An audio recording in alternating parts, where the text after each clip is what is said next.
Le dimanche 12 juillet, les Mortagnais se sont plongés dans les années 60 en revivant les embouteillages spectaculaires des départs en vacances de l'époque. À cette période, avec la démocratisation de l'automobile, les routes nationales étaient submergées par les juilletistes et les Haussiens. La traversée de la ville de Mortagne-sur-Sèvre permettait d'atteindre les Sables d'Olonne, la Tranche-sur-Mer et la Corniche vendéenne. Cet événement unique et inédit dans l'ouest de la France a eu un franc succès. On est une bande de passionnés qui aiment refaire revivre la période des départs en vacances. Et on est amoureux des années 50-60. Et on a déjà fait des petits départs en vacances entre nous et on s'est dit pourquoi ne pas recréer un embouteillage ou reproduire une circulation telle qu'elle était dans les années 60. Alors il a fallu trouver un lieu et reprendre les tracés, on va dire, historiques des grands vacanciers dans les années 60.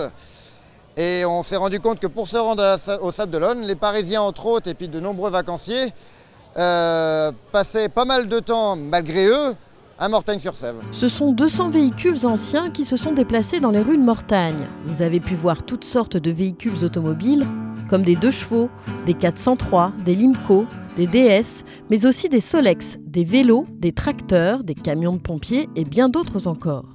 Les participants ont bien joué le jeu en se costumant comme à l'époque. Robe Vichy pour les femmes, bretelles, bérets, galoches pour les hommes, mais également en utilisant un phrasé en corrélation parfaite avec leur costume et leur voiture. Mais on va à la mer, mais pour l'instant c'est le bordel. Donc on fait ce qu'on peut, quoi. Il est sûr qu'une personne non avertie passant par Mortagne ce jour-là pouvait penser avoir fait un retour dans le passé. Des valises posées sur les toits ou dans les remorques, les caravanes, en passant par des gendarmes faisant la circulation, toutes ces petites scénettes finissaient de planter le décor. Attendu de l'oreille gauche. C'est super joli, c'est nos années. On est heureux. C'est génial, c'est super. C'est très bien. C'est super sympa, le thème est très intéressant. Très intéressant et vraiment c'est une réussite. Le temps est avec nous, c'est vraiment super. Ça rappelle vraiment les moments des années 60, là où il n'y avait pas tous ces détours des communes et où il y avait ce genre de phénomène.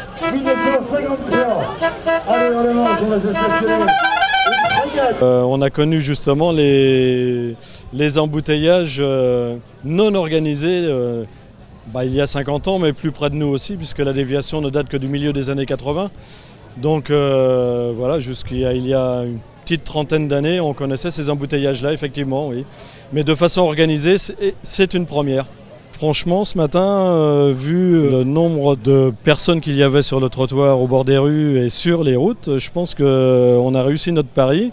Et en tous les cas, personnellement, j'ai été bluffé ce matin, oui. En fait, on a décidé de réunir 2 clubs, donc les Dérouillés des Trois Provinces et le club Rétro Macarois, de façon à mutualiser les énergies, et c'est vraiment chose faite parce qu'on a aussi bien réussi à faire venir du monde et aussi bien à assurer la sécurité de chacun en amenant tout le monde au bon moment, au bon endroit. Oh, il est temps, je le trouvais le plus beau de Saint-Jean. Les associations Les Dérouillés des Trois Provinces et le club Rétro Macarois n'ont pas eu de mal à convaincre la commune de se lancer dans ce projet ambitieux. La municipalité a souhaité regrouper différentes associations de Mortagne pour animer cette journée. Le BRAM, après avoir effectué d'importantes recherches, a organisé une exposition de photos anciennes autour de la place Pichat. L'Amicale des sapeurs-pompiers et Enseigne d'ici, l'association des artisans commerçants de Mortagne-sur-Sèvre, ont rassemblé une centaine de bénévoles pour assurer la logistique et l'animation de cette journée. Animation musicale, pause rafraîchissement sur la route des vacances, restauration, kermesse avec jeux en bois pour petits et grands. La journée s'est terminée par le traditionnel bal du 14 juillet, organisé comme de coutume par les pompiers. Pour parfaire cette soirée, le feu d'artifice sur le thème des années 60, offert par la mairie, a clôturé l'ensemble des festivités.